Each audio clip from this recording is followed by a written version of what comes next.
Anybody punching Nazis is a friend of me. Right. What? You don't want that person's freedom of speech to be valued. Just look at you. They're punching Nazis. How many movies you watch about Nazis getting punched? And all of a sudden it's a bad thing? Well, come on, white America. Y'all taught me to hate Nazis. Don't do that. Don't make them accountable for their own lessons. They don't like it. It's true. I want to write a book. Things white people taught me that they forgot that they taught. Like fascism, we were taught that was bad by white people. So long as you're not cruelly anti-fascist. I mean, we can all agree fascism is bad, but should you be burning down federal buildings? There it is.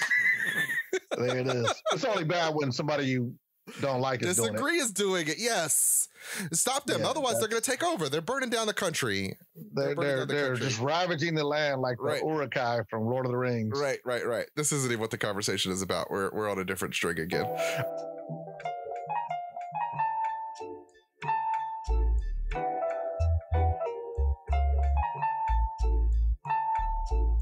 Welcome to the Hallspace podcast. It's about connections.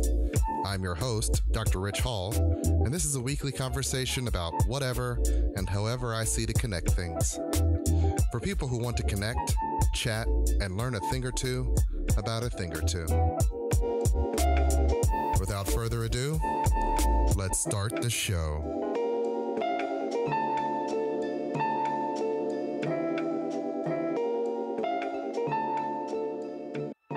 A lot has happened. So what are we covering today? I don't know. Where did it begin? It's so much. We've had,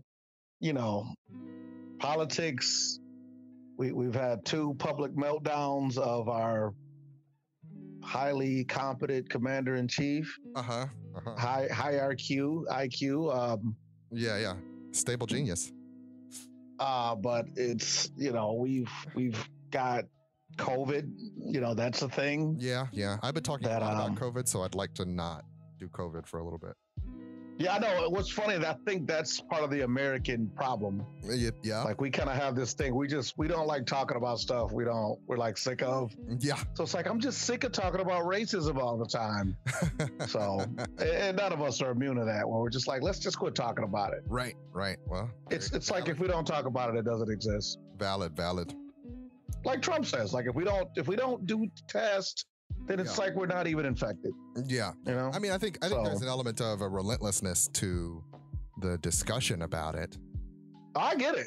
Yeah. I get it. I did a little bit of ostrich head in the sand earlier this year, actually, where I was just like, I'm sick of talking about politics and all that. So I kind of just checked out, and stuff happens where you got to check back in, like, oh, wait, the world kind of imploded a little bit. But I feel this weird feeling, I don't know if you share it, where it's like a weird energy in the air now, where we're just not going back to the way things used to be. Yeah, that is valid. And I know it's problematic to ask for things to go back to normal. But, that's a human response to anybody that gets all bent out of shape about that. And two, it's like, people can kind of twist it to sound bad. Like, oh, you mean when we have this, and this, and police brutality? No, nobody's talking about that normal. Just a thing where your brain can just get out of fight or flight mode. Yeah. Really. Yeah. Is, I think, what people are talking about when they say, can we go back to normal? But I've heard a lot of people kind of clap back, like they're also saying, let's go back to systemic racism and all that stuff. I mean, there are people who definitely that's not what I mean. To normal for them. I mean, I don't want to do president right now. I don't want to do stuff. All right, let's not do it. Because all I got is like, yeah. No, I get you. I have no thoughtful statements on that. Just a lot of it's just screaming into the void at this point. Right. And plus, we're at a situation too where he, the president, is doing more self-harm than any body can do for him. Right. I mean, that's the benefit of being so incapable that when faced with a real crisis, there's you got nothing there to back you to step up and do something. Yeah, it's interesting because like I'll out myself and say up front that I hold grudges for a long time, like a long time, an extraordinary long time. Yeah, we're familiar. And so and with that let's call it an RPG like perk of grudge holding, I also retain a lot of information that pissed me off initially for a long time. Yeah. And what is driving me crazy is the duplicitous nature of people that I don't care who you voted for last time around or this time around, but it's just weird if you can't see how terrible this guy is to me. I don't feel like I'm having an opinion there. Like, it's just your opinion he's bad. No. He's good to me. Yeah, no, it's weird. It's weird. It is genuinely weird. Like, if he was like any CEO of any company USA, right, he's out of there. Like, hey, man, so you basically had some key decisions to do. Not everything. Right. But some key choices to make. Right. And you didn't make them. Well, I mean, we're going to have to let you go. That is one thing that I said to Nicole, and I said it in the last podcast too, is he is the epitome of bad boss. The boss who, I don't care how you do it, just do it. Even in the face of impossible odds, just do it. I still want everybody back to work, even though there's a pandemic. I want the kids in schools, even though there's a pandemic. Like, I joked in the last podcast. It's like, so I know you said your kid might get sick, but are you going to be on your shift at 7? Because we don't have anybody to cover you. Right, so, right. There's very much a through line of not seeing the forest for the trees, not being able to sort of take accountability. Well, and I think I could actually understand that. Actually, it's you get to a point in life where certain things are invisible to you, where you just was not aware. You know, you're it's the Rumfellian paradox, as I like to say. Like, you don't even know what you don't know, and I think when you're operating on that level, such as that level of power and wealth and all that, it's really easy to just kind of not think about stuff. Right. No, that makes total sense. And I'm not saying that they're dumb people. No. By and large as a people group. Because I actually had an epiphany that we marginalize minorities all the time, but we also marginalize the rich minority all the time. It's just so happens that they have a lot of ways to fight back against that marginalization. Yeah. Like the belief that rich people don't deserve their money and that they're debaucherous and lazy and callous and cold, that's pretty ubiquitous. Yeah. But the belief that African Americans are lazy and cruel and inferior, that's also ubiquitous. Yeah. It's just how come one group is pretty much Teflon against that thought process and another group basically gets to be systemically oppressed by it. Right. It's because we can't put out a propaganda commercial telling you how great Amazon is for you. Yeah. Or here's how great Tavon is for you as a society. And he's giving you this and this and this. And people really eat that up. Yeah. So it's one minority, the rich elites, that is perceived to give us everything that we have. Right. It's a common myth. They might be rich. They might be bastards. They may be whatever. I don't know if you can cuss on here, but they give us stuff. Yeah. Meanwhile, these other people, all they do is take.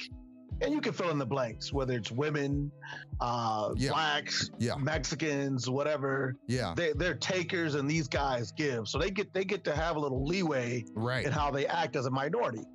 Right. Because when you're in power, you get to set the agenda. And so you can set the conversation. And power is a minority thing. I think that's we've always set up that it has to be. Right. It's right. Chaos comes. Right. I remember having this argument with a Republican friend of mine a while back, and this was me in my 20s. And we were talking about the Electoral College, and I was like, no, you can't. Why can't it be one vote, one voice? And he was very staunchly, then the mob would rule. This idea that if everyone had a voice, then essentially the untrained, uncouth, it goes back to the concilium plebeius, right? The idea that the regular man, it doesn't have the same voice that the landowner should have. No, it never did. Yeah, and as a result, we couldn't trust them with decisions. They would easily become a mob.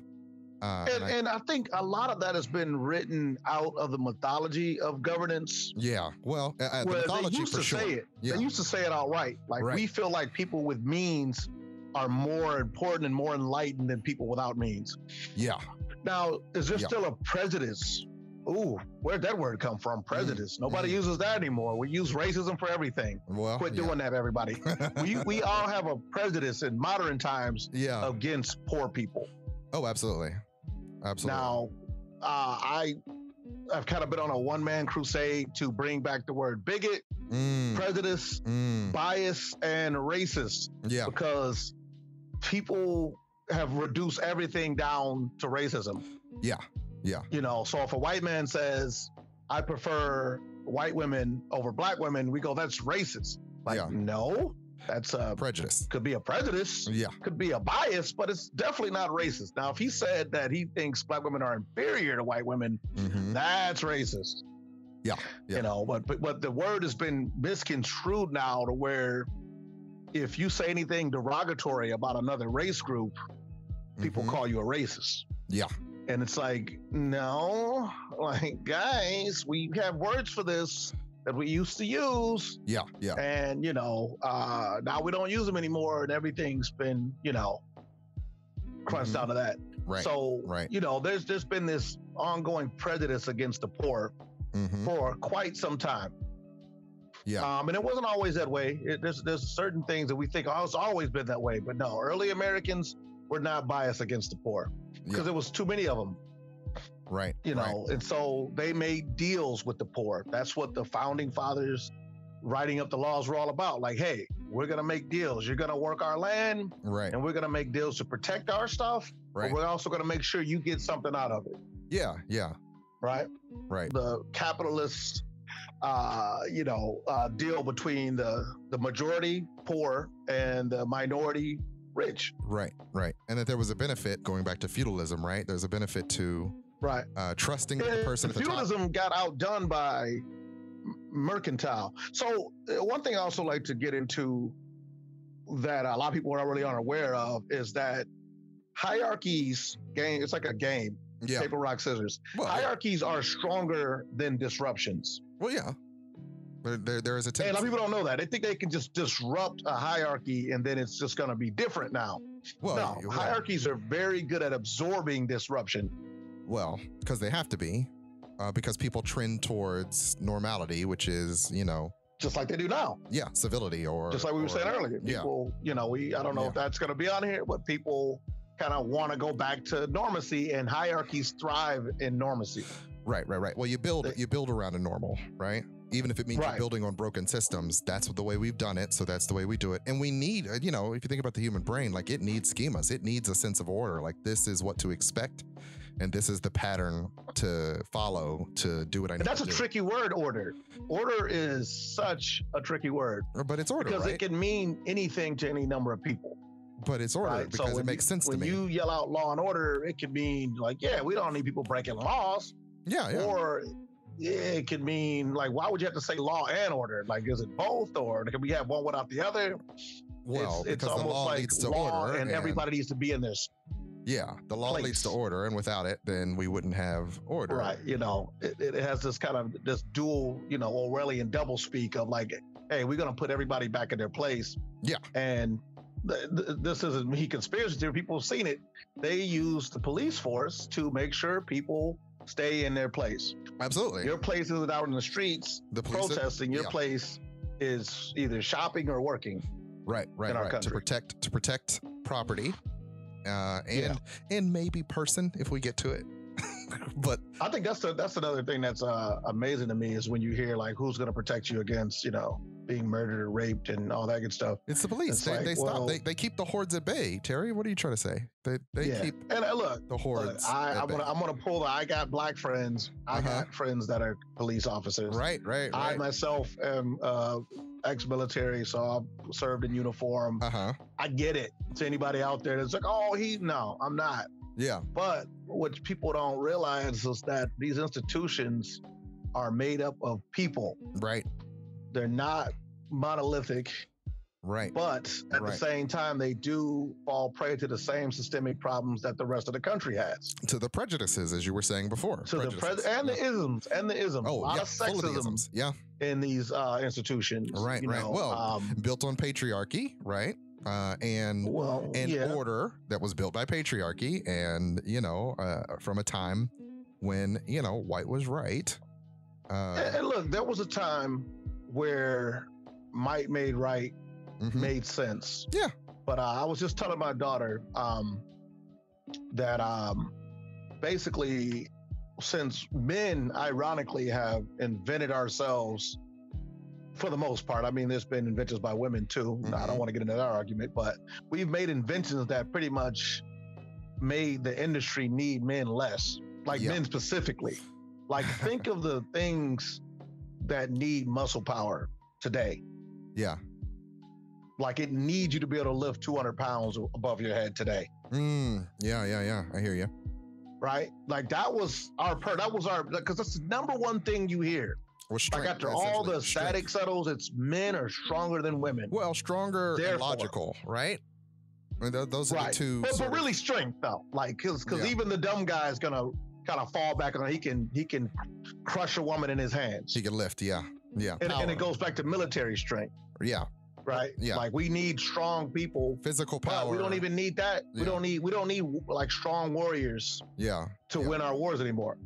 We can win them from a skinny video game nerd can control drones. From the comfort of an air conditioned bunker. No, you need guys who can lift other guys to carry other guys on the battlefield, is what I heard. You need. Oh, that was an oldie but goodie. Nobody uses that anymore. Yeah, because it isn't true. Look at you.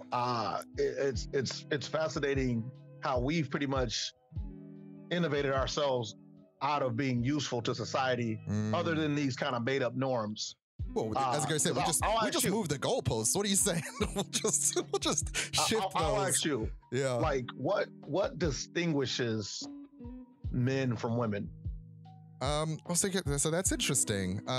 It's sort of like, as far as gender is concerned, because that's what I start thinking of. Like, what are the constructs around which we understand gender? There is this idea that men are more direct, more logical, more aggressive. No, so you're doing like, RPG characters, like, and I'm not even trying to pin you down, like, seriously. No, I mean, that's... your mom's pretty direct, Rich. Yeah. Like, well, yeah. Very blunt. I'm not, you're going to punch me in the face and say, you see, but your mom is probably one of the most manliest women I ever met. Well, raised by a single mother. Directness. So if we're going by directness. Yes. Well, I mean, raised by a single mother, so she does have some traits that are, And so does mine. Right. So does mine. For anybody getting pissed off out there. Right. So once again, we don't, like, that's not something we own. Yeah. No, I mean, but if you think of it in terms of what we have traditionally thought of as male characteristics. Oh, that word, tradition. Yeah, well, no. That's another tricky word. Oh, I totally realize that. And that's sort of, and that's what we have to fall back on. That's what's, to me, is so interesting. Like, when you see a lot of people, the complaint several years ago, and it still comes up, is like the feminization of men and things like that. And it's like, but I mean, a lot of these gender norms have shifted over time. Like, there was a time where men wore frocks, right? Or tell an Irish person or a Scottish person they shouldn't wear a kilt, but to an American it's a dress. It's like, these norms are weird. So most of it's based on tradition that we just sort of built and we've been doing for as long as, say, our parents have been alive or their parents have been alive. So we assume it's set in stone. So gender is set in stone and sex is set in stone. So why would you want to change it when in reality it's been fluid? Or these norms just shift every couple generations and we go, oh, this is how it's supposed to be. Which is why it's interesting that, like, so many people are so averse, in part because of messaging, to like transsexuality and all these other, asexuality, all that, when it's like, it doesn't, one, doesn't directly affect you, and two, it doesn't really matter to you. When we treat these things like they're new, that's another thing I combat against. Yeah. And I think as Americans, we tried to refrigerate morality. We tried to basically take it and put it on ice, and like, this is the new normal. Like, just leave it to Beaver, these are the norms. Anything else is weird outside of this. Yeah. And for a time, you got to think when those norms came into view is when we also had the most power in the world, right? Because most of the world economies were devastated after World War II. So it took time for other countries to build back up to have any kind of soft power influence, any type of social influence. I.e., look at Japan now. Look how much social influence Japan has now versus the 40s. Yeah, yeah. And you'll see what I mean. Like a lot of, if some of you guys have kids, they're consuming more Japanese media than American media. If you have preteens and teenagers right now. Yeah. That's as far as power. Cultural influence or entertainment influence. Exactly. Yeah. So in the 50s, America had a domination. We were the Japan for the rest of the world. Yeah. Because we had the most clout in the world at the time. And so these norms got kind of colonized in people's psyche in certain parts of the world, because you're going to have to accept democracy and you're going to have to accept capitalism. But if you notice, and this is a slight pivot, like capitalism and democracy never quite came to any other country besides America. Because you can't use Britain because they have like a mixed bag of royalty and parliament and this and that. Yeah. And so everybody else is kind of they don't have capitalism, but they'll have like a dictator, or they'll have like kind of democracy, but the president can be president for like 1,000 years. And and then there's China, of course, that has communism with a capitalist cherry on top. And it shows you that capitalism can be modded into different social structures. Yeah. Because like I said, we tried to refrigerate the fact that it had to be democracy and capitalism. Yeah. Like if you don't have those two things, your country's going to fail. Because of our successes, we're able to act as if that's what got us here. Right? Right. It was a mixture of those two things. But like, you can't, from my perspective, and we've discussed it before, you can't say, well, it was not just democracy and capitalism. It was also white supremacy. You had to have a good exploitation of a working class people. See, that's the stuff they don't want to talk about. Like, you can't, that's why I was so shocked. Right. This is a pop culture reference, but I was so shocked watching the new Blade Runner when the main bad guy says that civilization is built on the backs of a disposable workforce. But we lost the taste for slavery, so we had to build our own labor. That was the most it's like poignant thing I've heard out of like cinema. Like, people aren't supposed to know this, because it's not like it's built on a workforce. That sounds noble. Right. He said it's built on a disposable workforce, which means you can throw them away. Hey, where are we now, right? The essential worker. Oh, boy.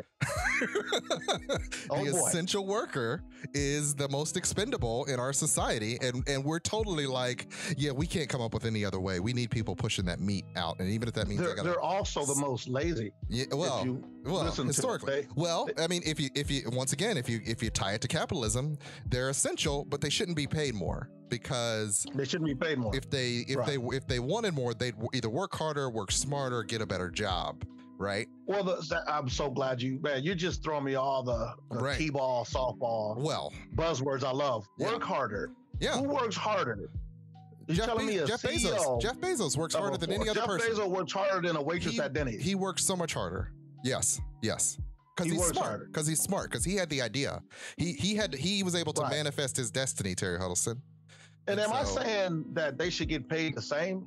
No. It's what it sounds like, commie. But people use the work harder thing. And it's one of those misnomer sayings, like, Rich, how long have you been cheating on your wife? Well. Like, Rich, how long have you been so lazy that you can't make any money?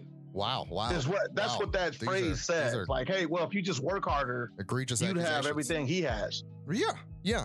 We've tied it to character, right? Poverty is tied to character. And so if you're a poor and I'm guilty of that. I want to out myself. Terry, you've been drinking you've been drinking a steady diet of America. How could you not be in some ways? That's true. I don't want to give myself any out though. Like I was indoctrinated, which I was. No. We've been all. Well, who is it? I always say that white supremacy, or I've been saying for at least the past 3 months, white supremacy is like corn syrup It's in our food, and it takes so much to get it out, to get a diet that doesn't have it in it. And even then, you'll accidentally eat like a piece of bread and then find out, like, oh, they put. I'm not going to deny that, but I want to push back on that a little bit and say that there's an intersection between misogyny. Oh yeah. On all the race groups, male privilege. Well, yeah, absolutely. And supremacy. Yeah. Together. Yeah. Because anytime you want to hear like the Venn diagram overlap of what white supremacists say, like it's going to come out of a black man's mouth. Oh, yeah. Well, yeah. They're going to be the ones saying that women have a role and that, hot takes. Work hard. And I sent you the thing that my cousin put out there, like, hey, you guys got all this money from the government, but none of y'all started the businesses. That's right. That's the same thing. Because male culture, once again, we love hierarchy. Well, yeah. And we love it for one reason. Somebody's got to be at the top. Somebody's got to be at the top. If not, who's winning? How do you know who's winning? Oh, God, and I'm going to do it. But the president guy was on the news. He's had this really bad interview lately. And, he's talking to him about deaths. And his immediate pushback was, but we're ahead of these other countries, as opposed to just, it doesn't matter who's winning, death is death, right? Well, we have less deaths, per something. One guy with the interviewer was talking per population, but they found a way to spin that statistic so that it maybe doesn't sound as bad. When in reality, it's still bad. Like, stop and go, yeah, you're right. This is horrible. Let's figure it out. I'm dedicated to figuring it out, not trying to explain to me who's winning, because and that's one of the reasons that I'm pretty sure the people that like him because he's always trying to win, and they want to feel that sense of winning, right? So and that ties into how, when it comes to misogyny and white supremacy and those, it gives a sense of entitlement. It gives you that sense of being better than someone. It gives it to you. Right. Well, yeah, exactly. There has to be somebody that we're better than. Right. And without that, what do you have? Like, it's a zero sum. If I lose an inch of that, then I've got nothing. And it's a mythology. Well, it's a total mythology. It's genuinely tied to identity. It is ego, what we call egocentric. It is. Like, in order for my ego to survive, I need this. It's also skewed one way. And I've learned this. I've been on both sides of the stick. I've been a poor person and I've been a well-off person. Yeah. And the assumptions people make when you're well off are way better in your favor. Well, yeah, absolutely. Than they are when you're not. Yeah. This is what I mean by, yes, racism exists, but there's also other isms that get intersected into that. Yes, absolutely. So classism, sexism, yes, all the isms. You can take 10 people of color and 5 of them have means, and 3 out of the 5 are going to look down on the ones that don't have means and go, see, it's all that, debaucherous living you've been doing. Right. And, they're not going to realize. Luckily, I got a lot of good information right as I was making my money, which is, I read a book by Malcolm Gladwell called Outliers, which kind of shed light on how many people help you out in life that you don't even, not only that you're not aware of, that people that help them. Like, it's an endless network of help that got you where you are. There's no other way about it. Right. Well, it goes back to that assumption of character, right? So rich people are rich because of some genius quality they have. Yes, always genius. And so they capitalize on a moment, and because of who they are, when they are able to ascend to this great height. And as a result, they've achieved, right? They are a success. Right. They exemplify success, and they did it on their own. Maybe they benefited from the American system in some way or another, but it was obviously their genius that made it happen, Terry Huddleston. And it would have, the implicit assumption is it would have happened in a vacuum, not by virtue of their network, their access, the parents they were born to, the trust fund they had access to. None of that contributed. It was their genius in that moment. There's another hidden factor too, another mythology I don't hear. Yeah, it's expressed, but people don't realize what they're saying. Is that people are like there's infinite number of billionaire slots. Well, they're sitting empty, waiting for non-lazy people to come claim them. Well, yeah, they could if they just worked harder. If they wanted more. If they just work harder, you too could achieve. Can be here. Yes. But if you look back on your life, and this is anecdotal, but if you look back on your life, you've been naming the same 5 or 6 now billionaires, trillionaires, whatever. No. I mean, your whole life. No. I mean, there's Bill Gates, there's Donald Trump. 1. And now Jeff Bezos. And 2. And Steve Jobs. And 3. Oprah. You said Oprah. Trump, right? I did say Trump. Oprah. Okay. Oprah. That's 5. Michael Jordan. 6. Yeah. The guy who made the Segway. What's his name? Dean Kamen. Hey, look. I know there's George more Lucas, maybe than the George 6 you were able to name. But it goes to show you how they've been using the same people.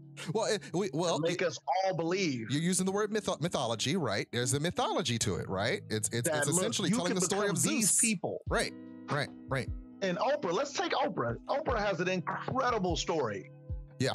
But it's a pinprick. She rose from nothing. In the tapestry of success. I forgot to say Jay-Z and Beyonce. Jay-Z and Beyonce. There you go. It's almost like they're just one person now. Nobody says one without the other. Well, Beyonce is Beyonce. I get it. Yeah, but when we say Jay-Z, we say Jay-Z and Beyonce. But when we say and Beyonce, he's newly minted. Yeah. And look, I'm gonna. Kanye's now a billionaire. I heard in a press release. There's more. Like I said, I know that there's more. I mean, they wouldn't have. But it's a mythology. We couldn't actually retain if there were thousands of them, right? Mentally, we couldn't. Well, from what I was told, if we go back to our billions, if I go back to our billionaires. Yeah, if I go back to our mythology or the statement we made earlier about mob rule, you couldn't allow it because then they'd destroy the hierarchy. They'd upend the whole system if everyone had access. So we need to inherently believe that those people at the bottom deserve to be there, and the people at the top deserve to be there by some divine. So we've pretty much entered back into a fiefdom.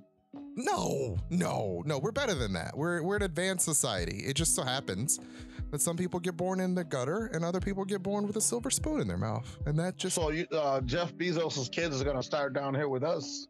No. They get to start up there with him. But okay. I just was checking. I wasn't sure how the video game worked. I mean, you're implying there should be an equality that... no, I'm implying that America, there's a truism buddy. It's America. Everybody gets the same shot. We're an exceptional country. So right. Everybody gets the same shot. So you're saying that my kids and Bezos' kids are pretty much have an equal chance. Well, I mean, in America, the next film. Everybody's made equal, but your kids might have to work harder because they're not starting out off at a. I'm just checking. I'm just making sure that I realize where to put all my self-hatred, because I don't want to misplace it and Yeah. Well, nobody said you had to hate yourself, buddy. Just work harder. Just literally grind yourself all the way down to a nub, and it's gonna work out for you. Puritanical work ethic is really what's gonna get you out of there. This dead-end job and didn't get that tech job in California that got me that meeting with that guy that gave me this hot tip. Right. I get it now. Right. And as a person who works with kids who take those shots at, it's interesting how different their mindsets are than your average.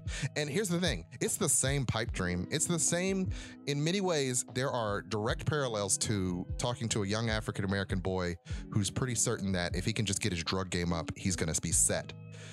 There's a similar parallel in a young white kid who's pretty sure he's going to move to California and create the next Facebook. Like it's a weird, like, having heard both of the arguments, they're saying the same things in different angles. But the kid who runs off and blows all his parents' money and his own money building the app, he's going to develop these skills that within a society that's been built to allow his multiple failures to eventually land him somewhere. Maybe might even fail up. But the society is built for this kid who's, wanting to get better in the drug game. It's built to put that guy in one place, right? To shuffle him off to prison so he makes somebody else money and maybe. I mean, there's a lot of mythology around drugs. Yeah, it's sort of the cultural differences in the messages that are being given to people, right? So, I feel like whatever the hot potato illicit thing is, it used to be illegal alcohol. Well, used to be tobacco. Back in the bootleg days. Used to be, yeah. You know, a lot of cultures did get enriched from doing illicit activity, and then they pretty much was able to go legit and take all their ill-gotten gains and move on. Yeah. But there was a distinct difference between all the cultures and Black culture. We're Black. We don't get to go from being Italian, let's say, because I've had a lot of clapback from Italians, like, well, our people were discriminated against too. It's like, yeah, but what do you fill out on the census? Do they got an Italian slot? Yeah. Nope. yeah. Well, and that there are whole industries, right? If we go back to white supremacy being a thing, built to enslave and put away and remove from the population. And this is not being conspiratorial, like it's in the books, redlining. These things happen there. To say, you know what, we don't want to give you access to the American dream. But it doesn't stop there, because I like to make sure that anybody that's not a person of color in the audience realize my position. You're in this too. They put different types of shackles on white America. Talk about it. It's called debt. What? Holy shit. What? They load.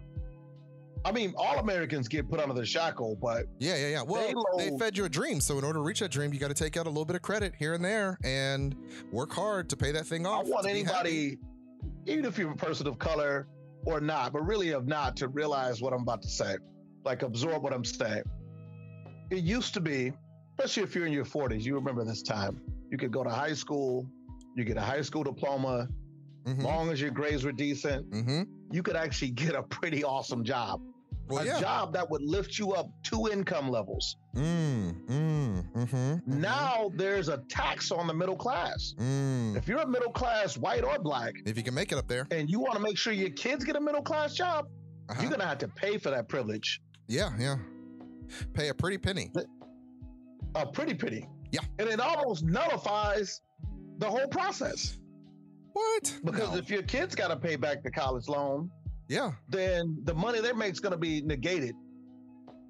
Yeah. That's if they get the job that's commensurate to how much you spent. Yes. Well. So they snuck in another privatized tax on people, even white people, to where now you have to pay out the nose just to get a decent job. Yeah. And I will tell you, there is a lot of anxiety around. Like, I can't tell you how many 20-year-olds I meet, 19-year-olds who are very afraid of college loan debt. And you have these parents who, are able to chip in and take care of it. And for the kids who they can, they're fine. But for those kids who are on the bubble, their parents just aren't quite making enough to pay $90,000 a year to get them through this education system. They come in with a lot of anxiety, a very young anxiety. Like, I don't remember being as worried about that. Like, they've been listening to the cultural anxiety there about what are we going to do about this college debt bubble. And they own it. Like, I don't want to take on loans. Like, I don't want to go anywhere near loans, because they know it's shackles, right? They've listened enough to know this is going to lock me in. And as a person who is still locked into Sally Mae because I went and got so many GD degrees, it's real. It's real in these streets. They're gonna chase you for the rest of your life, unless you can just break imagine me with my eyebrows raised up right now. Well, you should have took on that money. If you right. But also, you was taking money you couldn't afford. A specific message at the time that I did not have a future unless I went and did this thing. Right. There was no other way for social mobility unless I got. Nobody forced you to get those loans, except for the cultural norms that said there was really no other route otherwise. Right. Man, I see the commercials all the time. Your kid will make $1 million more. Right. If they go to college. Right. And, for anybody who didn't watch the first episode, Rich did go to college. He's a doctor now. Yeah.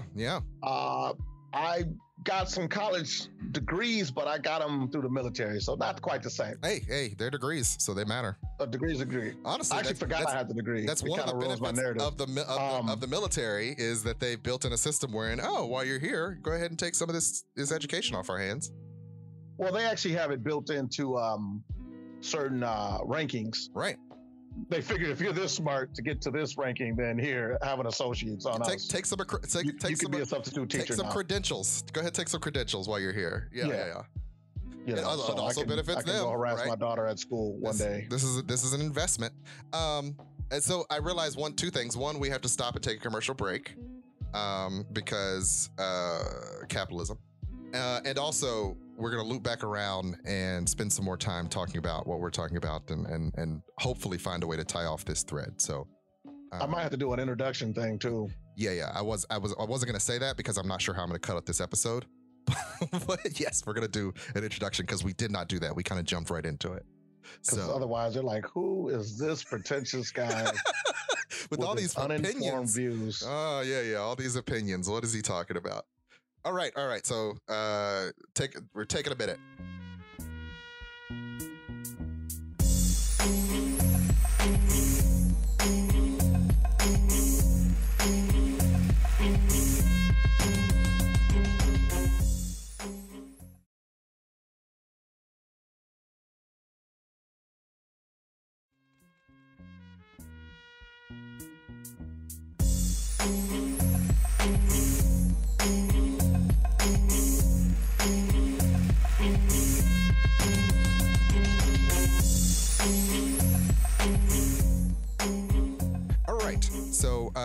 We're here with Terry Huddleston. Terry, if you could introduce yourself, tell the people who you are, another crew member for the Hallspace podcast, and longtime friend. So if you could just give a brief introduction of yourself. So my name's Terry Huddleston. I am a self-employed individual. I do art and sell posters at conventions. So I do a lot of traveling. Before that, I had about every job you could think of, from factory work to fast food, military, to, peeling potatoes for people. So I got a large swath of the American experience under my belt. Met Rich many, many moons ago when I was young and 2007, still had a smoking hot pod. And my wife still loves me. She's right here. And hey, Leah. we met because due to the art thing, I was doing freelance, but we got to talking, and yeah. I think he needed some project to work on as far as fixing a damaged brain, and I fit the bill at the time. And so, in real is I was in a lot of going through a lot of personal stuff, and I pretty much stole a bunch of free psychological help from Rich Hall. Never paying it back either. I would say it's been paid back in other ways. Not, we met over artwork, but we sort of bonded over a similar experience, or a similar series of experiences, being two kind of nerdy black guys who were sort of at the beginning of, not necessarily the beginning of the internet, but like right when the internet was really good at connecting people who had similar interests and could build like a type of relationship. Even though we don't live in the same place. So like I'm in Cincinnati and Terry's in South Bend, Indiana. So we're not that far from each other. What, like 4.5 hours? Yeah, about 4 hours with the new highways and byways. Yeah, it used to be like 5 something when you had to go the back roads through Kokomo. We were able to sort of form a friendship that was largely just two people talking on the phone, talking on the internet. Terry was an artist. He was up late nights. And so we could just have these really late night, powwow conversations where I could kind of process some aspect of myself in my day. And he was in need of someone to talk to because, as he said, he was going through some things at the time. So it just sort of worked out really well that we both had a lot of time and opportunity to bond. I can definitely say I was in a point in my life where I was trying to sort of figure myself out professionally. And so Terry Huddleston, I could say, was definitely a grounding figure. You were definitely a person who, it was like, oh, hey, I'm not that weird. I'm not too far off of where I want to be. This guy's got a family. He's got some intelligence to him. He's got a good handle on his blackness at this point. So it's like, oh, okay. I also want to throw in that married for 20 years to the same woman with 4 kids by said woman. I feel like a black man unicorn. Depending on which stereotypes you want to activate. Yeah. My oldest is 19, then it goes to 17, 14, she's 17 and 9. Already? They all got birthdays this year, so just age them up a little bit. So Isaac's 14? Isaac's 14. Wow. I feel like he was fresh. So he was the baby when we first met. He was like 1 or 2, I think. About 3. Yeah, because I remember how you talk about him as a 2-year-old. Like, he's all id, and he's got all these impulses, and he just sort of does what he wants, and it's like, yeah, that's how 2-year-olds are. He turned out all right. Yeah, he's good. He's good to go. He's a cool kid. So Terry was a person in a family who, had children. He had 3 children at the time. I was getting married, so he met me right before we got married. So there was also an element of, okay, this guy's got some wisdom, because he talked about his children with such love and adoration. And so I could say I have models of fatherhood, but didn't have that many. I didn't know that many black fathers. Nor did I. So you get this guy who's like, oh no, he's square in his family. He's happy. His wife seems to love him most of the time. She loves him. She doesn't always like him, but she loves him. Yeah. So it's like, okay, decent role model here, a good guy, all around good guy. And we had similar interests in comics and things like that. So it came at, like I said, at a time in my life where I kind of needed a connection like that. And so it burgeoned into, a guy I can call my best friend. Very business minded. Terry Huddleston's a great, if you're trying to figure out what do I do to get this business going, Terry's got a million ideas because he's read a million books. And listen to a million videos on things that interest him. So he ends up getting very in-depth knowledge of different subjects, which is why in some of the conversations you'll hear, he and I often both are kind of bouncing around through a million thoughts and ideas. Yeah, I just like information differently than most. I like to sometimes I look at information like a chalk outline. Like, you could study the body, but you could also, if the body of information isn't there, you could study the outline of it. Case in point, and I'm not going to get too deep into this bit because it could be offensive to some people, but, you heard me say this before, but if you take the 10 Commandments and look at what those commandments are, if you inverse them, you're like, oh, they must have had some kind of problem in that community to where these were the 10 things that they really need to make sure they need to literally set in stone that you don't do. It was like, you know what, don't do this, don't do that. It's like, hey, these are the 10 specific things. Just stop stealing your neighbor's farm animals, please. Don't covet them. Come on, guys. Don't sleep with his wife either. Please do not do that. Please, if you could.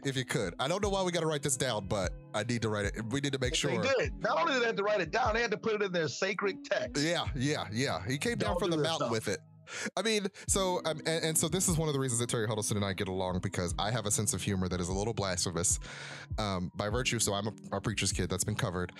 But I'm also a person who, as I've said before, just a hair autistic. Terry also shares that sense of like, life has boundaries, but why? If I think about it enough, this doesn't make sense, and it's actually a lot to unravel. Yeah, I'm not gonna try to poke my finger in anybody's eye. No, like I said, I legit don't want to offend people. Right. But at the same time, there's a lot of questions to be asked about the why of things. I think it's actually a lot of good things that could be gleaned out of people's values, right? Absolutely. If you like, hey, here's what we value right then and there. That's what I take out of the Bible. Right. Like, here's what was important. Right. But it also let me know that a lot of these new issues are just super old issues. Well, yeah, human beings have literally been the same for thousands of years. We just keep using technology to do the same thing. Same things. I mean, so that was the joke I was going to make, because I thought it as you were saying it. Like, think about Moses. He's been wandering around the wilderness with these people for hundreds of years at this point, and it's like, I'm going to just go up at this mountain because you guys are making me sick. Look, guys, I found new rules. If we could just follow these rules so that you can stop getting on my nerves. Like, if you think of it from a leadership position, it's just like, all right, so God told me that you guys should really stop sleeping with each other's wives. God told me that. Well, the first 3 are like, hey, don't worship anybody but God. Right. But then it's don't like murder. A lot of butt stuff. Don't murder, please. Don't steal stuff. Don't murder, please, if you could. Just, guys. Once again, if these things weren't being done, right? If humans weren't making these same mistakes, tribes, right. There'd be no need for these rules to be right. And so the rules themselves are kind of like they're telling right. to say they're like a test about what was going on back then. Yeah. In many ways, rules always are. Like, what's the priority to a society? Exactly. And that's where you set the rules. Like that, there are things that we don't worry about. We don't have rules on meteor showers because it's not something that we feel like we need to set up a system of rules around. But we do have a lot of rules around, you know, where you draw your property line and whether or not you've gotten the permits you need. And, you know, we build systems around the things that are the most important to us. And Terry Huddleston is a guy who thinks about that stuff. And I'm a guy who thinks about this stuff. And it was weird to meet another guy who's like asking these weird questions that I'm asking and able to have these very lengthy conversations. Like, yeah, it's hard to be black and blasphemous. Right. Right. Oh, because it's deep. That. Like, you just can't walk around. Yeah. Talking about the Bible. Right. In a derogatory way. Like right. People cringe. And they're like, how dare you? How dare you? Yeah, you're asking for your whole community to turn on you. Right. Whereas we just sort of talk about it willy-nilly. Yeah, that drives me nuts is that people like this is a pet peeve. This isn't something I want to start a movement on, but I'm so sick of magical white people when there's nobody more spiritual than black people. Like, well, the most spiritual we also told them we didn't want to be magical Negroes anymore, so we do have to give them the bit. Well, that's because we're the sidekick. I'm talking about where are the black Harry Potters? Witches with their voodoo queens and witches, like in Pirates of the Caribbean. It's like there's no chosen one black person. It's always some milk toast white person. That doesn't make any sense. So why would that gets the magical like, hey, you're the chosen one, and maybe we'll have one of your black friends tag along with you. Why would they ever choose a black person? Who are they really in this story? Exactly. Like they're not. Who cares about It's not like they believe in stuff. It's not like anyone would care about that story, Terry Huddleston. To be honest. Well, there you go. Yeah. Then Black Panther makes $1 billion. Everybody's kind of looking at that now. Billy. Yeah. Which is another like, yeah, and you and I have talked about this before. Now I keep hearing go back to Wakanda because I occasionally dip my toe in full-on white supremacy and see some of the things they say. It's black excellence. We love it. But then once angry white people get a hold of it, angry white supremacists get a hold of it, then it's like they twist it in this way that's like, we should have never gave you access. You can be it's predictive. You can see it coming. Yeah. Like, okay. Yeah. Here's how this is going to be used to. Yeah. And so it ends up being another thing that can be thrown at you and thrown in your face. And I'm old enough now that it's like, I'm not hurt. I know you're the ignorant one, but my kids are still coming out. I love my Black Panther debates. This is by well-meaning people. Like, why people love it so much? It's not even that. I was like, look, y'all, like, Wakanda isn't even real. I was like, neither is Hogwarts, but y'all love it anyway. Right. Like, let us have Black Harry Potter, please. Right. It's a place we can escape to, where we get to feel special. They literally built a theme park because they wanted it to exist in the real world. Yeah, right. Harry Potter is pretty much my answer to that, and every white person I know has pretty much zipped their lip, right? Because they realize, like, because all Black Panther was Harry Potter. Well, yeah. I mean, they just made it to where Harry Potter was Killmonger. Yeah, and what really would happen if he was black? Like, hey, I'm angry that y'all had this whole magical kingdom and y'all just left me under the stairs. Right. I'm about to burn all this down. Right. White people are very good at building fantasy worlds wherein they have power and access and can rise to destroy evil until the evil looks like them and is them. And then they're like, no, we're not oppressive. I only say white people because I don't know all your names. I mean, it's a pandering thing. That's a more complex thing. Do I think that every single down to the, Joe Blow white person is out to, no. But when it comes to capitalism makes money off of racism. Yes. And so it's that people go, what's systemic racism? That's why, like, if you don't know what I'm talking about, think about whatever Hollywood's getting you to be afraid of this year. Mm-hmm. It's usually some race group, whether, 15 years ago it was Muslims. 15 years before that, it was black crime. Yeah, it's still black crime. They haven't stopped with the black crime. Yeah, I mean, now it's the Mexican drug cartels. Yeah, there's so much cartel this, cartel that. It's like they're bringing their drugs, their guns and their drugs, Terry Huddleston, and so some of them are rapists. Always been able to exploit what. Some of them are good people. What white culture should be afraid of. Yeah. I mean, look at Dirty Harry. Dirty Harry is a perfect example. You watch that movie now, that movie is problematic. Oh, yeah. No, I mean, it's that just a dude good is literally old-fashioned, a racist cop. That's the hero of the good story. old-fashioned white man protecting people from the hordes of black, dark criminals. The dark hordes, Terry Huddleston. The dark hordes. Yeah, you got to stop them. I mean, look, and in the 70s, I with feel the biggest like gun you that's can when find.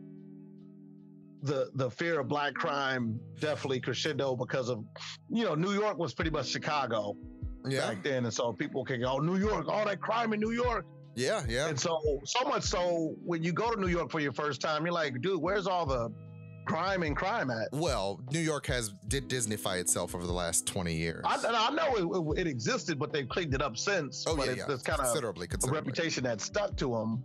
Yeah. And on top of that, New Yorkers are mean and pushy, when I found New Yorkers to be some of the nicest people I ever met. And I literally was braced for some meanness. And really I'm nice to like, hey, tourists. where you going? Yeah. Okay, you go up 2 blocks, go over, and then you'll find it right there. I'm like, oh man, that random guy just helped me out for no reason. Right.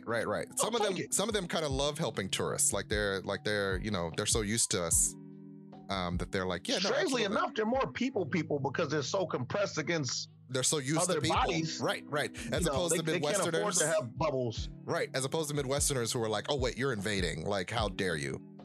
Which is what we are. Yep. So want to out ourselves. We are a couple of Midwesterners. Right. It took me a long time to realize I was a Midwesterner. Really? Yes. Oh, look at you. Because you don't know unless you contrast it with a non-Midwest. Like, people hate the Midwest, man. Well, people in the Midwest. You say you from a red state. Yeah. People want to spit on you, We've man. earned it. Especially liberals. Liberals are ready to, like, yeah, India, how do you even like it? Like, it's just acid rain. Like, how do you even live there? I'm like, actually, quite nicely. It's pretty cheap to live in red states. In many ways, if you think about the sort of the once again, the mythology of Midwest, I'm not personally saying that I've contributed to those stereotypes, but there's a lot of it that we just wear with pride. And it's like, guys, we don't have it as good as we think we do. In that same way that when we talk about America's very big on we're the best and we're great and we've got it all going on without ever any self-reflection that would make you stop and go, ugh, are we doing the right thing? We're just going to keep doing it because that's what we've been doing. All right, then let's make everybody else pay. Midwest is weird. It's definitely a time capsule of whatever we were doing 20 years ago in America. An ideal of what we thought we were doing, right? They very much hold on to these ideals of, this is what I think it should be, and because I'm fine, it's okay. And it doesn't matter if it's creating more oppression or, it's hard to push like heady ideas. Right. But that's changing. Another demonized part of the country is the South. Yeah. Man, once again, I haven't gotten treated better than when I was in the South. South is big on hospitality. Live there? Sure. Oh, absolutely. They live everywhere. En masse. Yeah. But also depending on where you go in the South. Like if every time I go to the South, some person goes out of their way to make me, I feel like a king. Yeah. It's really strange. I'm like ready for them to spring a saw trap on me or something. Like, all right, this is a trick. Because they're just too nice. It's just built into their culture. A deliverance moment where, So, and once again, it's a lot of people on the left that would demonize. So this is why I'll push back against a lot of what people call racism. Yeah. Some of it's just isms. Yeah. It's just people are prejudiced and bigoted. Yeah. And it doesn't need a political party to justify it. Yeah. So much so, like I said, if you take out how people feel about Republicans right now, let's say, and just replace it with black people, it's the same. Like these people don't deserve fill in the blank. That's one of the reasons. I just wish something bad would happen to all the fill in the blanks. That's one of the reasons that I always get. So that's one of the reasons that I don't always out myself as a centrist, because it's a little dangerous, particularly in very polarized societies such as now, where America is. Exactly. I'm an ex-centrist. I used to be, but I couldn't sit on the sidelines. No. And I can't say that I'm completely on the sidelines, but I just have my moments where I'm like, hey, we cannot start burning people at the stake, guys. It's because once again, that's why I outed this earlier. Is because we're Midwesterners. Like, we're stuck in the middle. Right. Like it's hard to have a hardcore one way or another because our surroundings don't facilitate that. Right. And I'm not saying it's a bad thing. I feel like it's kind of we're kind of like the Spocks of America. But we're gonna say some shit that's gonna piss off both parties. Yeah. Because we've seen the pragmatism of when jobs come to the country. Yeah, sure. You know, your immediate surroundings are better. Yeah. So yeah, capitalism can be good in some measures. Right. But we've also seen what taking away social welfare does. And so, you know, I just want somebody that's going to give us the means to make it out of our income levels, no matter what they are. Yeah. If they're on the lower end of the spectrum. And, you know, that's just not happening on a more rapid pace. If you tell me, hey, you got to go to school for 4 or 5 years and pretty much pay you know, like I said earlier, a job tax to get a better job, that's defeating the purpose. So, you know, I really don't understand why we aren't doing anything that's more out of the box to basically jumpstart America, which I got like 5 or 6 ideas that I know would work. Yeah. Because they've already worked. Yeah. As in giving people money. No, the economy didn't. Hey, communist! Don't you just start free money? Yeah, there you go. For nothing. But once again, I'm not. I mean, communism. I guess Trump's a communist. He's the one that gave people money. No, he didn't. He did. He gave them $1,200. He literally. You're right. He literally did sign the checks. He signed the checks himself. It was a whole thing. And so he gave them money, and people loved it. That was just dealing with the people crisis. Was like, money. Awesome. Yeah. I'm gonna go spend this on my bills and stuff. Right. And we're gonna give some of it to Jeff Bezos. I gave a lot of it to Jeff Bezos. I didn't actually give. Yeah, me too. Me too. Jeff Bezos was ahead of the curve, man. It's the way I've gotten stuff. I got specific gripes about him that got nothing to do with the typical arguments. Yeah. My gripe with Amazon as an entity is I don't understand why we as a country don't have his tech. Working for us for the postal service. Yeah. Like, why do we support so many private companies, but we don't get anything back? Yeah. Well, we do get stuff, Terry. What do you mean we don't get anything back? We get cheap stuff, right? It's like if you go to a post office, it looks like it's from the 60s. Well, because you look inside an Amazon warehouse, you look like you're in the year, 25. Right. And so it ain't like we just can't figure out what he's doing and how he's doing it. Well, he's innovating. Deliver Terry goods Huddleston faster. Innovating. So we'll give these companies tax breaks, but we won't appropriate their technology for the people. You're talking about big government is what you're talking about, Terry Huddleston? I'm talking about efficient government. You're talking about government. I'm talking about government stealing from the little man. Okay, so we let them steal from Amazon, steal their intellectual property and their organizational structure. What's to stop them from coming to your house and knocking your table over and stealing from you if we let them do that? You mean when they gave the stock market $1 trillion of our tax dollars? No. Like, what do you?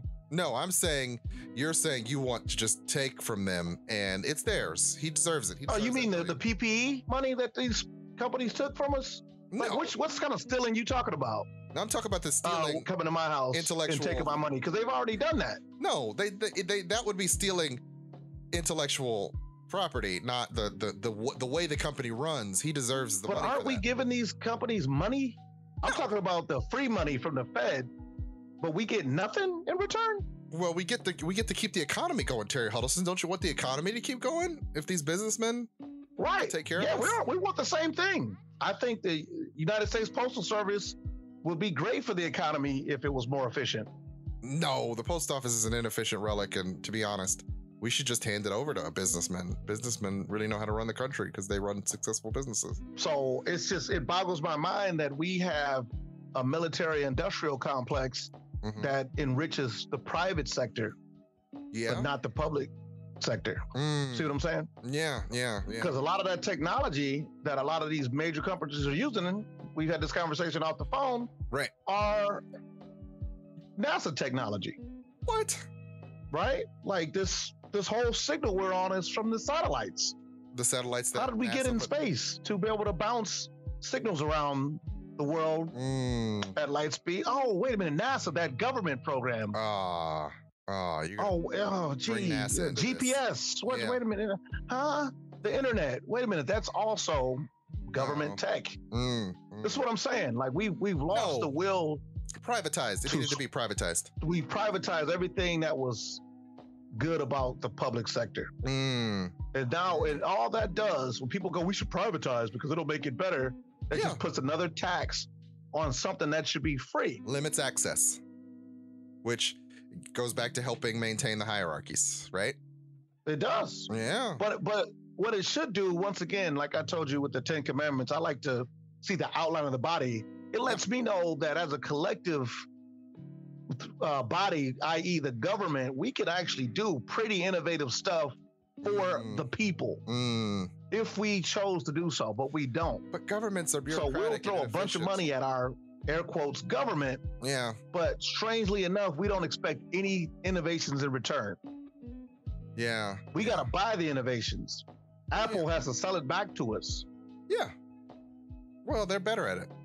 You know, Google gives us the internet search engine for free, right? But the price we're paying is they get to have all insight on everything we do. All of your data belong to us, right? Yeah. So we need a mix, in my opinion, to get into what I would do of different economy types, which we have a mix already. We just don't want to admit we do. Yeah. We have socialism for the rich. We just don't have it for everybody else. But we need to basically concede that capitalism isn't perfect. Yeah. And that we need a mixture of systems to take care of the rest of society. Well, what would you want? It is what it is, Terry Huddleston. Capitalism's what Nice. Nice. I don't know if you did it on purpose, but that's nice. I did. Terry, come on. Give me some credit. It is what it is, man. It is what it is. Because think about what is it is what it is to a black person? What is that saying? It is what it is. It's slavery. That is Julius Caesar. I wash my hands of this situation. That's what that is. Right. That is what it is. Right. Is biblical and its implications. Like I wash my hands of the situations. Y'all can do whatever y'all want with Jesus. Right. I don't care. Right. Because it is what it is. Right. Right. Which is, what we've for those of us who've lived under supremacy for so long, this is not a surprise. Those of us who've had any SOB older person say that, like we've all, I feel like if you're black, you've had somebody say that to you and you're like, what? Right. Man, it is what it is. Like, man, you better get my money back, dude. It is what it is, man. That's right up there when you knew what it was. Yeah, right. You want it to be one way, Terry Huddleston. You want it to be one way. But it's the other way. But it's the other way. You want it to be one way. It is what it is. It's interesting to me how afraid we are to think outside of the box. Well, you call it afraid, but I genuinely don't know. Like I said before, you and I get to be these weirdos who get to sit on the fringes and come up with these ideas that transcend to some degree normality. I think people need normal. I mean, I feel like if nothing else, this is teaching me again, like, oh, that's right. People are going people. And they need their time and they need to throw their tantrums. They need to go through the stages of grief and they need to go through these processes. And it's very easy for two weirdo brains like us to be like, well, no, we could do things differently if we really wanted to. But maybe people aren't that fluid. I would agree with that, but I've seen it and felt the effects of it twice. Yeah. When Bush Jr., he didn't debate. It wasn't like politicized. He was like, hey, I'm going to give every family member tax money back if you got a kid. Yeah. Which means your tax checks are going to be great. Uh-huh. And it changed lives. Yeah. It wasn't like, oh, well, I don't want to give them. People just took that money and pumped it into the economy. Right. Second time comes around with this COVID thing. They didn't debate it. They didn't tell you to opt in. They just said they're sending you money. Yeah. Nobody marched in the street about how it's communism to do free money to people or you shouldn't help us out in our time of need. No, They took the money. Right. So this doesn't have to be something that people like. Once you get that check, and you see them zeros, you're not going to be like, well, let's debate. You're going to be like, well, I do got a bunch of debt I got to pay off because we're a debtor nation. Yeah. And I ain't really got to do nothing for this money. I ain't got to go set in a welfare line and the majority of us are going to put it right back in the system. We're just going to literally shift it over to the next guy. We're going to put it in somebody else's pocket. Right. Which is why I told you I was stupefied that they didn't just figure out a way to get money in people's hands. Like, if you just think about it a little bit, like it would have been the perfect solution. Instead of bolstering up the stock market, bolster up the American people. Well, I mean, the thing about having money is you don't want to give it away, right? I don't want to give. We would spend it. I don't want to give it to those. They would just spend it. We're bored as hell. They would just spend it. They don't know. Innovative companies could pop up to keep us entertained. Don't know what to do. They would have got the money. They don't know what to do with it. So why would you give it to them? That's another mythology. People are going to mishandle their money. Right. You can't trust them with that kind of money. They're going to destroy what to do with it. They're just going to destroy themselves with it, Terry Huddleston. And everybody's got their anecdotal. I got a cousin that's on drugs. Right. Abusing the system. Who's abusing the system. So why would we? Are you going to use your money for drugs?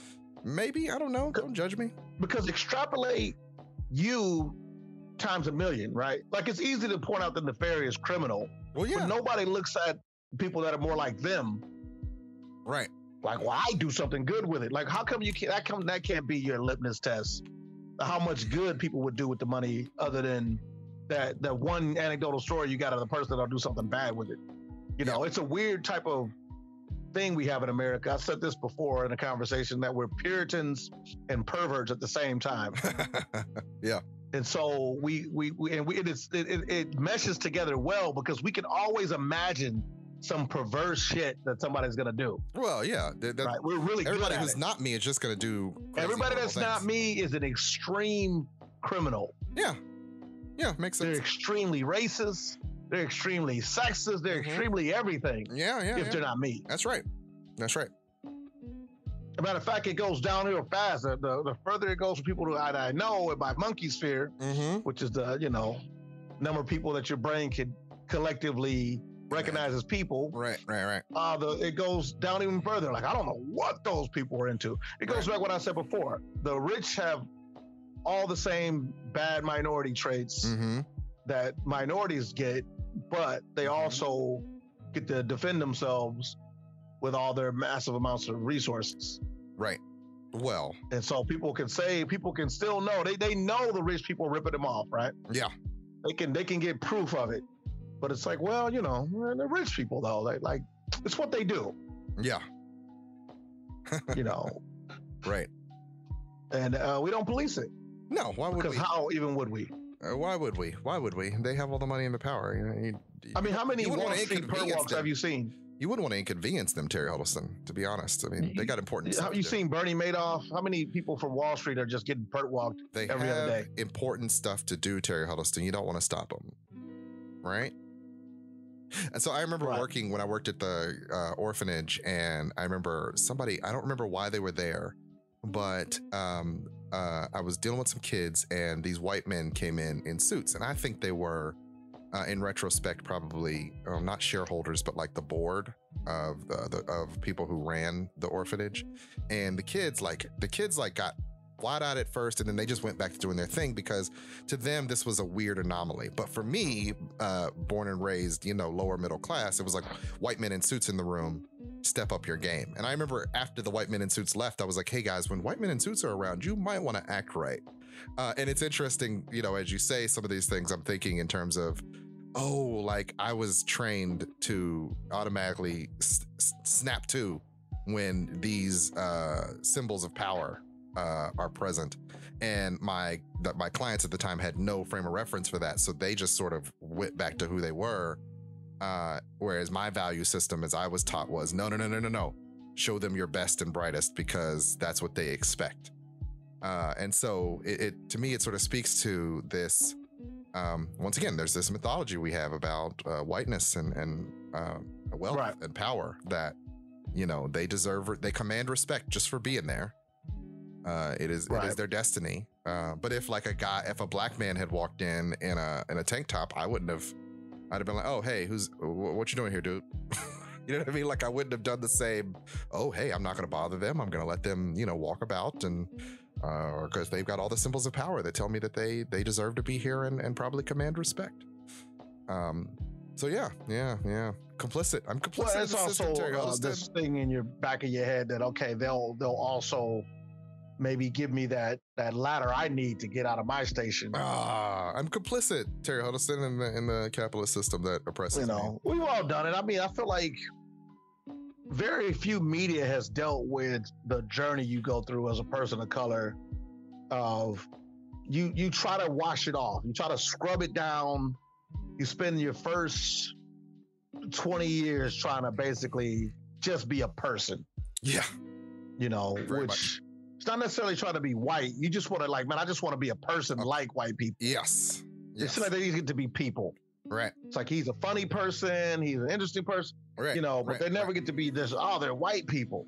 Right. Well, because white is considered and the then default. you get the wake-up call where... It's like, you are not one of them.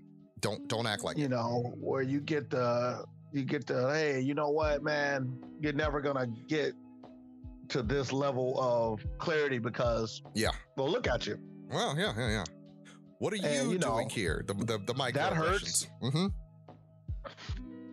Now you enter, the last 4 years, you get not only a president, but you get people that support that president are able to say the craziest stuff out loud. Yeah. And me and you had another conversation, in the past about, people like Ben Shapiro and all that. Yeah. How they get to basically say, hey, your whole culture is just bad. Right. And so you kind of, deserve all the bad stuff that's happening to you in a nutshell. There's no other explanation for why it's happening to you other than the flaws. No other explanation. Just, so what? Your culture, you need to take a hard, long look at your culture. Boiling it down to success is characterological. So there must be within you, either as a person or as a culture, reasons for why you have not achieved that success and reasons for why I've been able to achieve the successes I have. It's because I worked hard and I was better than the next man. I mean, not better in the way that I deserve to be, but I also deserve to be better than the next guy. And so, you hear that and you're like, oh God, I gotta fight old timey. it's hard to just be like, hey, I'm colorblind. I'm not even I'm not doing that. I'm not playing that game. Right. That'd be nice. I mean, you've often heard me use video game analogies. It's like, in video games, we seem to get it perfectly. Like, hey, pick your class, pick your race, pick your starting attributes. Yeah.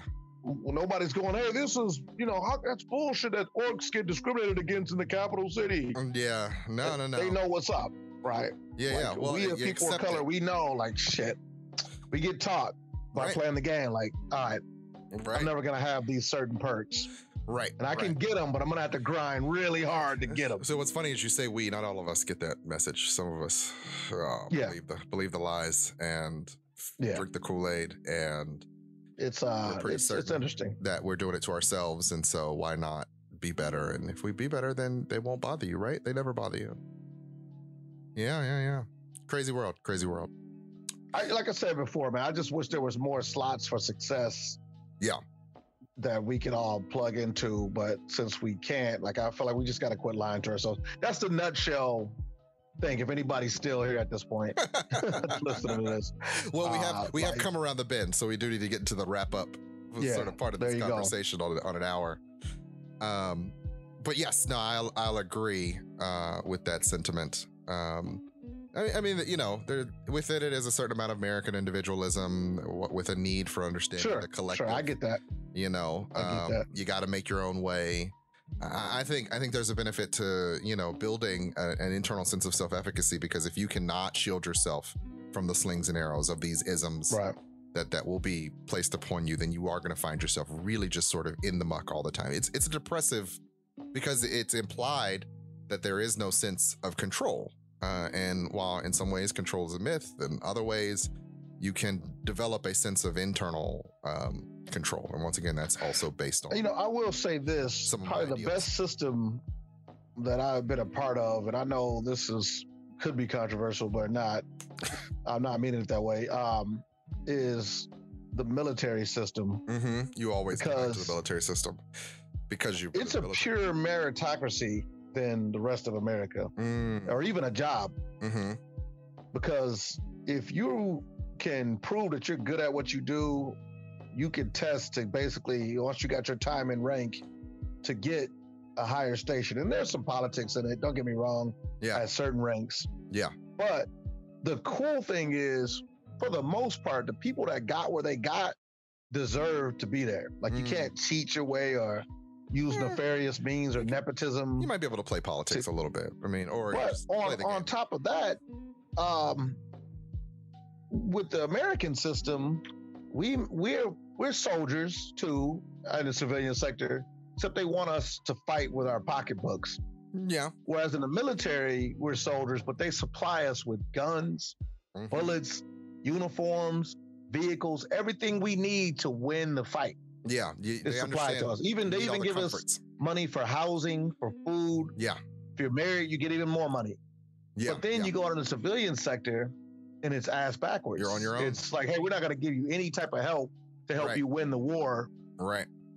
On basically poverty, let's say. I did see a meme this week that reminds me of, and I, as a person who's worked in the system, I totally it's been there the whole time, but it suddenly appealed to me. They talked about how when you're poor and you're dealing with the neglect and problems of poverty, and you have children, if you mess up to the point where they take your children from you, they will give your children to someone else, and the state will pay that person to keep your children. They could have just given you money to do better, to get better, to raise your children, but they'd much rather take the child and have someone else raise them for a little bit of money. And it's strange when you think of it that way, because I've been complicit in this system. I've actually helped people be removed from their parents and struggle with it. I've never done that with any sense of, oh my God, this person absolutely deserves this. I've had a few sleepless nights of, is this mom going to get her life together to keep her kid? But why couldn't we as a society, and you and I have talked about this before, and we're sort of talking about it now, if you gave that mom some money, then she wouldn't be struggling with the transportation issues that come with trying to get to her anger management classes, and having to have multiple jobs. So now she's got to leave this kid with her boyfriend who ends up abusing them. If you had just given her a little bit of cash to pay for daycare, or made daycare free because we know we need it to keep the freaking economy going, then we might not be facing some of these ills. Some of these situations wouldn't arise if we would just understand there's a social responsibility. You're absolutely right. But remember my Puritan pervert clause. We want her to deserve it. We're a weirdo nation. We don't care what rich people deserve. No. We only care what poor people deserve. We assume they deserve everything they have because they have. We assume they deserve everything they have. Right. But we assume harshly that poor people don't deserve to be helped. Right. And so we'll give somebody $1,000 to raise her kid a week, but we can't give it to her. And that's really the cruel part about this, in my opinion, is that it's that assumption of scarcity, that mythology that we just don't have it. We can't help those undeserving people. Right. We will pay to jail them because they couldn't get their drug problem under control. But we cannot pay them to stay off the drugs. We will pay to police them. Yeah. We couldn't pay them to stay off of drugs. We won't pay to help them. We'd much rather the same monies. Yeah. But we want to put it here because actually cheaper. It's cheaper to pay someone's rent than it is to. Doesn't have to be though. That's what I'm saying. We can literally pour a soothing balm on society. No. And this money doesn't solve problems, Terry Huddleston. Money doesn't solve problems. Oh, once again, the money they just sent out to people. No, you keep going. That didn't solve people's problems. It obviously did. We're still sliding into a depression. So the unemployment that they were sending people didn't help them out. No, of course it did. In fact, if they were so bent on being anti-socialist, this whole year has been the worst thesis to why someone's just going to argue why you're wrong about all of this. So, it's the government should never give us something we don't. Oh, wait, COVID-19. And look, a lot of ideas are great in a vacuum, right? Like, and I'm not saying that giving money to people is going to solve all of the problems. No. They would it's gonna solve a lot of the problems. And on top of that, it'll be great for capitalism. No, they would spend the money and then it goes away. Oh, wait, they'll spend it? They won't put it in their mattress? No, I mean, no, it's not like they'll put it in offshore accounts and never allow it to be taxed or spent on American soil. So you're talking about what rich people do. No. And yet we give them all kinds of free money already. Because they deserve it. They know what to do with it. They've showed us they could be a success already. Right. There you go. And there's that circular reasoning that keeps us in that death spiral. Right. The average person just cannot be looked upon as a deserving person deserving of help. Yeah. And that's really where the prejudice lies. So anybody that's like, hey, I'm not, like, you might not be a racist, but you're probably definitely prejudiced. Yeah. Well, you contribute to a system because we all have been complicit in the system.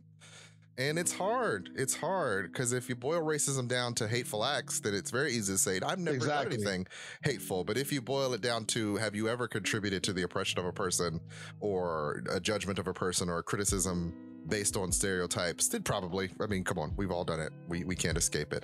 And once again, I've been victim to it. I've been a prejudiced person. Yeah.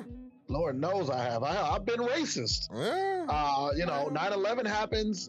I'm ready to do what everybody else is ready to do because you know, we were confused. Righteous in your anger. You deserved some recompense. Yeah.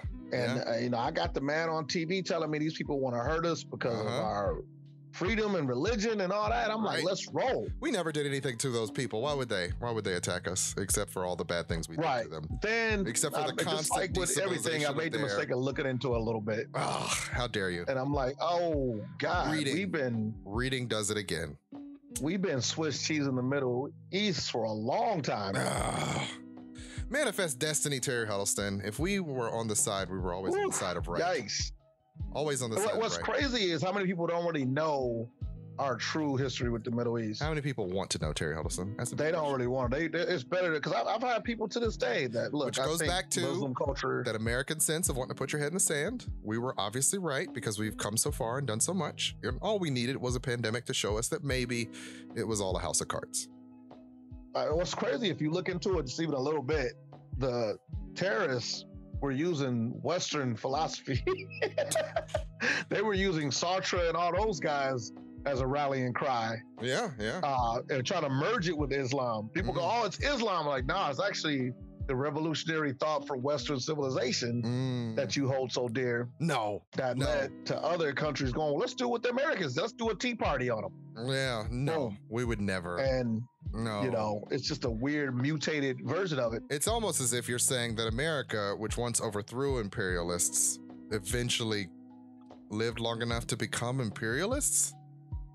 No. Yeah, if you're doing the Batman speech, live long enough to become the villain. Yeah. No. I mean, no. Sure. I mean, look. And I know we got to cut this short. Yeah. So I'm not going to get into it, but even as an empire, we are like the worst empire when it comes to empire. Like America. Yeah. No. Do we have the best military? Sure. Yeah. But does our military translate into conquering other parts of the world so Americans have we are safe the best of the best today because of that military? Terry Huddleston, what would you want? Hey, man, would you want to defund the military so that we would not be safe? Safe. You know what safe is? Safety is like selling digital goods. It's nothing, but you can charge anything you want for it, right? And so, like, people go, "Hey, man, safety, huh? Yeah, you need safety. You pay trillions of dollars to be safe. You need an armed good guy to save you from the bad guys out there, right? Yeah. And I'm saying, like, even if we were an empire, like, I wish we were better at it to where it's like, hey, we conquered a chunk of the Middle East. Guess what? Every American gets cheap gas. No, that's not how that goes. We've been paying for war after war after war. And all we do in return is get freedom as a dividend. Yeah.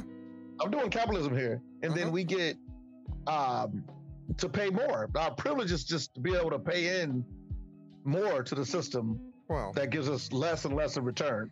Because if you notice, the freedom shit don't even come up anymore. What? I mean, no. It doesn't even come up. Like, who are we fighting for freedom now? I don't know. Those people who attacked us that one time back when. It's messy now. Yeah, that's what I'm saying. It kind of got like, get out there and do something. If we're going to have a standing military all the time, like I said before, we're meeting all their needs. I don't. See, I think we should invert the military from a fighting force into a workforce.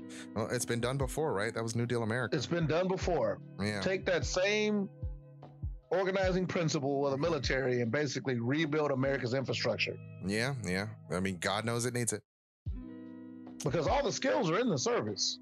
All the engineering, every single skill set needed to basically build civilization is taught inside the military. Yeah, they could turn a strip of nowhere into a fully functional, Yeah. So, before people think, oh, he's crazy. Like, yeah, we know how to do a lot of stuff in the service that we don't do for the public sector. Now, sometimes they do. You'll see an Army Corps engineers come out and dam up a lake. Yeah. Because, invasive fish are in there, some shit like that. But we need to mechanize that force and basically use it as a force for good, for basically they do a true war on poverty. Yeah. Where you deploy military people not to shoot and kill, but to build and reinforce. But we've only trained them to kill, so can they use their powers for good? We put a lot of money into the killing. We bought a lot of They're already paying them. Yeah, we bought a lot of planes and boats. We should have a parade. We can afford it. Maybe we should have a parade. I mean, we could have afforded it, excuse me. But we gave all our money to Wall Street, so. No. You keep wanting to come back to that. Now they're fighting over the second check, which, by the way, for anybody listening, I did not get a check. So, I didn't get a check either, actually. Yeah, I don't want people, he just, Texas. I didn't get a check. I didn't get unemployment. Tax-related issues that I had to solve. didn't get any of it. Yeah, unfortunately. Not everybody got the check.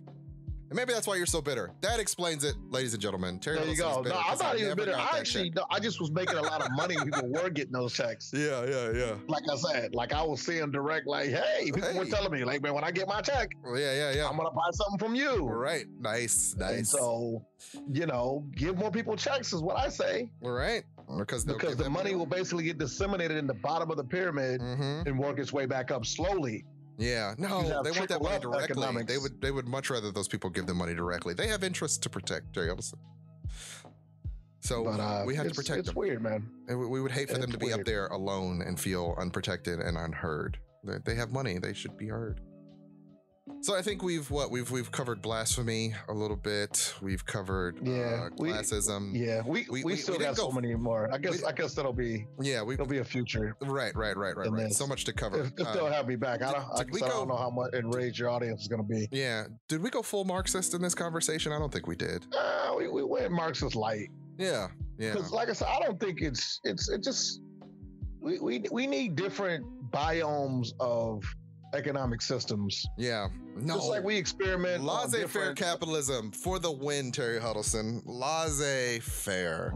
And I hate the French, but I like some of the words that we've worked into our language. Like, I mean, look, dude, I was all for it until I wasn't. Look at you. Well, a lot of times too, people confuse mercantilism with capitalism. Well, aren't they the same? I don't know. Whereas, like, if you go find some shiny rocks, and this is a euphemism, by the way. If you find some rocks that people are like, hey, these are quartz crystals or rubies, and sell them, people go, that's capitalism. But it's not even close to capitalism. That's mercantism. That's mercantile. You're selling something. Yeah. Which a lot of people are familiar with, but usually for illicit substances. I feel like it's interesting that, like, you're trying to confuse the issue. Yeah. I'm trying to do what? Confuse the issue. You're trying to confuse the issue here. In reality, what we're saying is capitalism. No, in reality, what I'm saying is more people need to be selling stuff. Capitalism is right. America's the best. And capitalism as it is now is you work for somebody that's going to take your labor for the thing you made and make way more money disproportionate to how much you're going to get paid for it.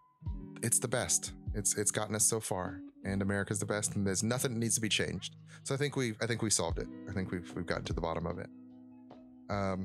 Terry Huddleston, it was great to have you on the show. I know. Look, I feel like I'm heading to the gallows after this. Like, well, if anybody has seen Sorry to Bother You, I'm going to be at Worry Free after this. Always a pleasure. It was nice breathing my last bit of free air in America. Yeah. This is going to be recorded for posterity. We'll see what becomes of us after we put this out.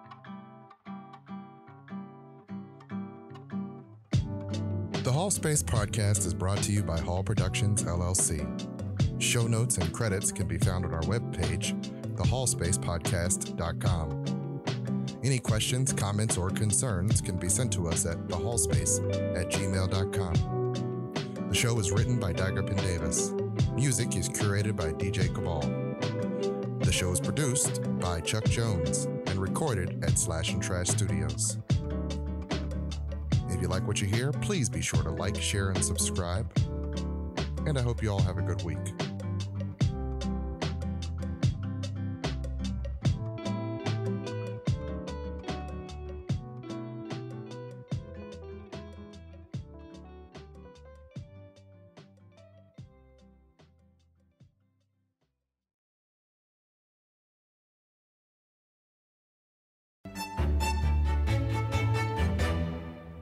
House Hall. We rise brilliantly.